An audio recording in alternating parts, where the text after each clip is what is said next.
The 1970 Washington Building Fire at Rapid City High School by Gary Overby. Just after lunch on the afternoon of Friday, December 4th, 1970, I was a senior sitting in my fifth period class in the Washington building of the Rapid City High School. Our classroom was located on the south side of the building, which looked out on an alley, South Street. Mr. Brademeyer, who taught international relations, was our teacher. Not long into the period, the fire alarm went off.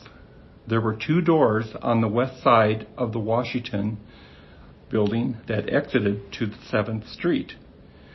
On the door on the north and one door on the south. My class exited through the south door. I recall grabbing my books and letterman's jacket from my desk before we exited, just in case it wasn't a false alarm. I joined a group of students standing on 7th Street, just past the southwest corner of the building. Most of our crowd thought that someone must have pulled the fire alarm as a prank. We soon heard the sound of fire trucks approaching and commented to each other that whoever pulled the alarm was going to be in big trouble. The Rapid City Fire Department's big ladder truck rumbled to a stop on 7th Street, just 30 feet from us, and began to deploy. That's when we saw smoke coming from the center north section of the Washington building roof and realized that this was the real thing. The firemen immediately ran hoses to hydrants and began fighting the fire from the north and west sides of the building. A fireman began breaking the windows on the west side of the Washington building, going north to south. By that time, our assistant vice principal, Howard Nas, came up and talked to Mr. Brademeyer to make sure everyone had gotten out. Someone in our group, watching the fireman break the windows, asked why he was doing that.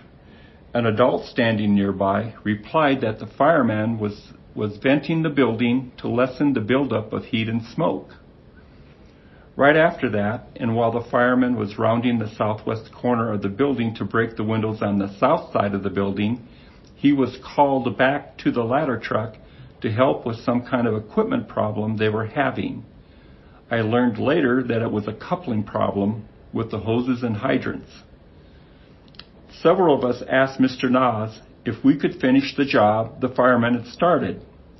Most of the flames and smoke was in the center and north side of the Washington building, and the wind was blowing it southeast and away from us. Mr. Nas nodded his okay. We grabbed some big rocks that were lying on the ground along the south side of South Street by the building and started breaking windows. Some windows we could use the rocks as hammers to break the glass. Others we had to chuck rocks through. As we broke holes in the windows, you could feel and smell the building exhale its hot, smoky breath. None of us enjoyed doing this. The Washington building was part of our beloved old high school, and it was dying right before our eyes. I thought to myself that just 20 minutes earlier, I had been sitting in my classroom. Now I am out here breaking its windows.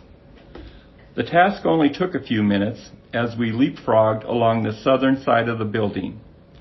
When the last window was gone, we ran back to Mr. Nas. The firemen didn't come back to finish the job and could concentrate on fighting the flames. I, along with many other students, stayed through the afternoon to watch the firemen fight the fire. I lost track of the time, and sometime around 3:30, I realized that I had to be at my bag boy job at the Family Thrift Center at 4 p.m. I ran to my car and got to the Family Thrift Center with just a few minutes to spare. I walked into the employees section to clock in and put my apron on, and then checked in with our courtesy counter supervisor, Marilyn. She asked where I had been, and I told her about the fire. She then asked if I had seen a mirror yet. I hadn't. She walked me over to the mirror, and that's when I realized my face was dark and sooty, and my letterman's jacket reeked of smoke. I was sent home to wash up and put fresh clothes on. I was back at work within the hour and pulled my evening shift as if nothing happened. Looking back now, I realize that in today's climate of safety regulations, all of the students would have been led away from the school and kept away at a much greater distance. And certainly, no students volunteering to help the firemen would have been allowed to do so.